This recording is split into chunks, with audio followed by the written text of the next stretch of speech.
Okay, the next one is actually called Pupok. I'm not sure, but it's pretty new to me as well, actually, when I was doing research and then it pops up.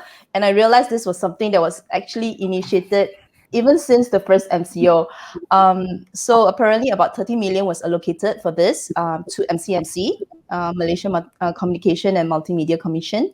So they were supposed to build online programs, go e-commerce onboarding. Like you say, it shouldn't be just money. They should help the business owners to go online. The targeted market are actually the bazaars, the night markets, the stores, the handicrafts, and all, to switch from cash to online e-wallet. So this was the idea behind this whole incentive. But unfortunately, for us, even who are actually actively in this area, this is not something that we actually really heard of. So just wondering how far did this actually went to, whether this initiative is even a successful one at this point in time. I still remember a friend of mine came to my house and showed me that even Maybank has an initiative to support the local companies, the farmers, the bazaar, the night market guys, the warung guys, called Support Local. But most of these guys don't even know about it. And I didn't even know about it, right? And it's such a big company like Maybank.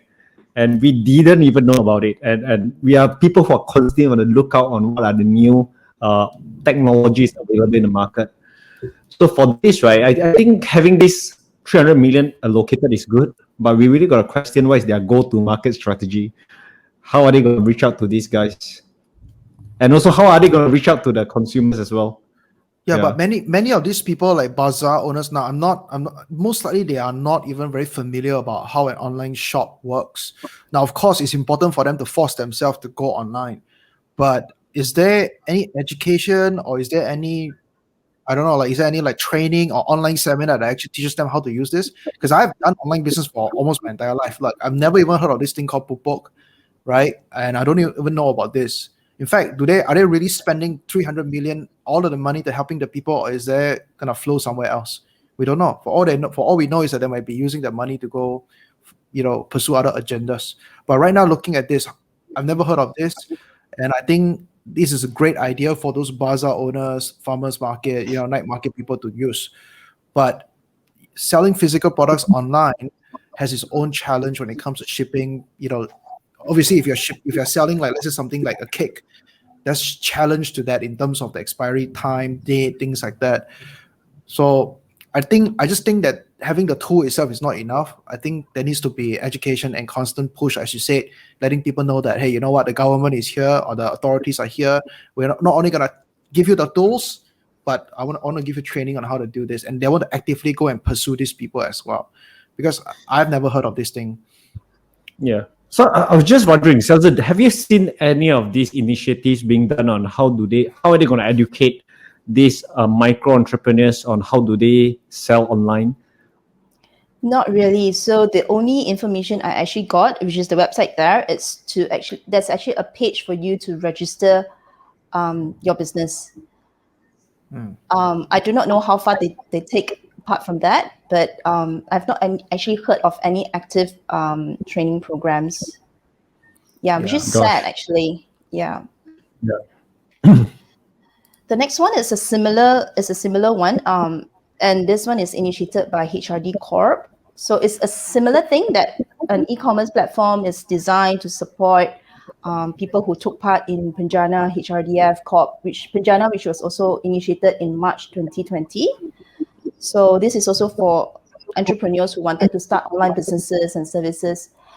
This one, they do have some training programs. So they actually target the school leavers and the graduates who wants to come out, but they couldn't find a job. And then they kind of train them and hopefully bring them into starting their own online businesses. Again, there was limited information as to how successful this platform is. But I guess this is a little bit better. I think this is good, but then the business owners need this as well.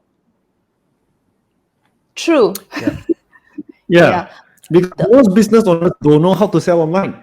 And that's the reason most of them, those traditional business owners, they will open a website, they spend money making it look good, and then they hope that there will be people walking through their website, but that's not how the online world works. Well, I think Yeah. I gotta chime in here because, as you all know, I'm an online business trainer and I teach a lot of people about how they can start their own online businesses. And I'm gonna tell you one thing that frustrates me the most. I think what the government thinks is that people need the tools to transition to the internet. I highly disagree because tools are already available online in many different formats and forms. There are tools from the US, Japan, Taiwan, China. Tools are already there, right? But what's lacking is the awareness and education. A lot of people today still do not know how to run online ads. They think that online ads, the moment I run it, I get sales right away. They think that people will buy the kicks just because they make it. There's a lot more to business, online business specifically, than just having the tools. People think that by just posting something on Facebook, they make money right away. In fact, there's a lot of people in my crowd, in my people that come to me and ask me, hey, if I post something on Facebook, do I make money right away? Like for me, someone who have been doing this for so long, I realized that people need more knowledge, need more skill set when it comes to digital business. Not and people just use the term digital business for fun. A lot of people right now, oh, I'm online, I have a Facebook account, hence I'm in a digital business. No. I'm talking about truly understanding what is a sales funnel, understanding how to do email marketing, understanding how to actually go live like what we are doing right now. Many people still do not know how to do it and they refuse to learn. So I think the tools are being wasted because I can build you the best tools, the best, the best system, the best process.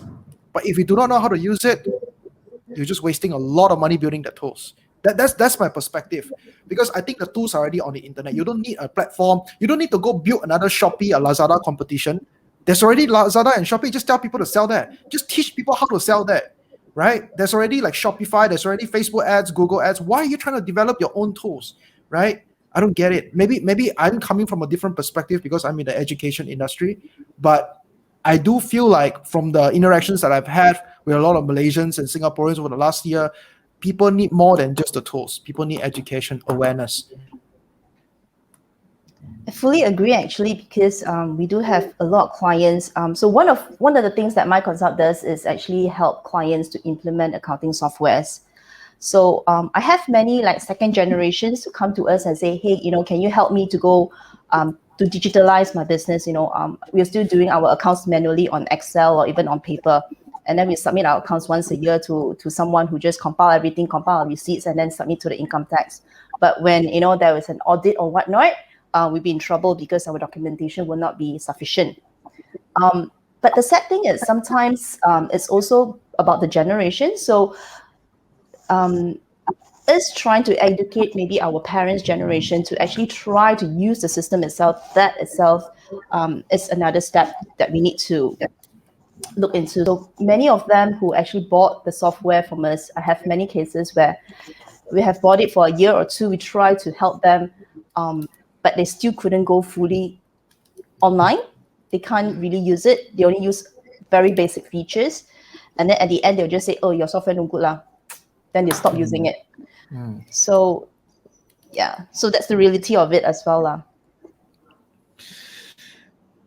Yeah. So I think I've come to the last slide of this presentation, right? Yes, So we are. back to our question: who's the biggest winner? Do you think it's the bankers, the business owners, or the politicians? Well, to Maybe. me, I think the bank. Does it? To me, I think the bank don't lose. They still were reporting profits for the last quarter. If you see their announcements, and then when they did not give the moratorium, everyone was so angry. Mm-hmm. Yeah.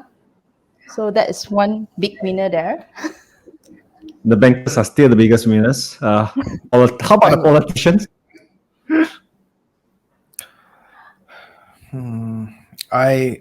Here's my perspective about politicians. I think they're trying to savor their PR right now. I think this is a PR move.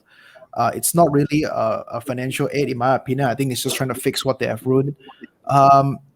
I don't know, like, if you are the controlling government right now, how would you feel? Like, you must be feeling so insecure, isn't it? Because you know that the moment there is an election, most likely it's extremely difficult for you to maintain your power. So what would you do in that position? I think is really important. And I think what they're doing is a PR job. Trying to fix their PR, makes things sounds a little bit better, so that if they do exit the government, at least they have tried. They say that I've tried, right? And you can see how they're trying to get people to help take out money from your own retirement, right? Extend your loan or all this kind of funny stuff that's going on. The thing is, at the end of the day, I do feel like it's more of a PR job. I don't think politicians is the biggest winner. I think it's just to salvage what they have actually done. But as Xiaozi was mentioning, bankers, as there's a saying, right, in gambling or casino, the bankers never lose, right? I do think that the bankers still won this round. And I think the biggest loser is definitely the business owners. Casualties. And definitely the rugyard, right? And if you look at the business owners, they're suffering. I think at least the micro entrepreneurs are getting a bit of support. But the small business owners, the ones that's $500,000 to 20 million, the mid-sized entrepreneurs who are 20 million and above, where they probably already finished their bank loans last year, these guys are definitely the biggest losers. But by the way, they are the biggest taxpayer in terms of business category too. So those are being killed off one at a time. Imagine like B40, we have like M40 and then T20, right? So T20, you can say like these are corporate company, public listed companies, and then we have the middle ones. The middle businesses are being crushed, right? They still have to pay SST. They still have to pay whatever tax they have to pay. Like I'm advertising online, there's a lot of tax I have to pay as well, right? And listen, the thing is, if you want people to move their business online, why are you charging digital service tax right now? That's 6% on top of Facebook ads, on top of Google ads. Why are you still charging that when you want people to go online? That doesn't make sense, right? If you want people to go online so that they can make money, so that they can sell their jewelry, cakes, their handicrafts on the internet, go for it. Entice them to use online advertising, entice them to use online marketing. Why are you trying to tell them that, you know what, now you still got to pay this tax, you still got to pay that, pay this?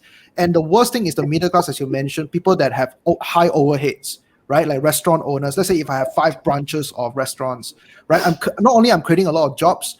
I'm part of the ecosystem of the supply chain so that more people can create, value, more people get employed, there's more revenue coming in. Why are these people being punished? Why are the ones that are paying the most taxes being punished, which is highly unfair? It's like they're punishing you for trying to grow. Doesn't make sense, in my opinion, right? Now, micro SME, I think they needs to be safe as well, because they do create a very different types of value in the community and the economy. But why are they being the focus and not the small business? Yeah. And I think one of the trends that you'll be seeing is there's more and more F&B owners that are now starting to set up warungs. In fact, just a few days ago, I was meeting one of these F&B owner, owns a food court, and he was telling me, since they have the kitchen, they send their staff out to open warungs around, and each warung is making more business than the food court itself. Is it because of the 10-kilometer thing that's why they need to have multiple? So the place I went was actually Cyberjaya, and you'll be actually quite surprised that Cyberjaya is still thriving. There's a lot of cars around. I couldn't get parking, right? Wow. Compared to the place I'm staying, right? I went to Hatamas, I can find parkings everywhere. But when I went to Cyberjaya, I was surprised that they were still packed, right? No parking at all. Yeah, so they say that they'd rather open warungs because over there it's still thriving. People are still going out. I guess it's not just Cyberjaya, even my area as well. So a lot of small businesses, to reach out to the public, they're opening small stores everywhere. I guess it's a strategy that they find a crowd somewhere. They go near a grocery shoppers, for example, like Jai Grocer or so they will have a store outside there so that people will just buy their dinner and whatnot. Yeah. And they don't get taxed 6%, with that kind of traffic that they get, versus you on Facebook trying to pull in traffic and you got to pay money first. Doesn't mean you make money. You just have to pay money for traffic and you still get taxed 6%. Yeah. Yeah.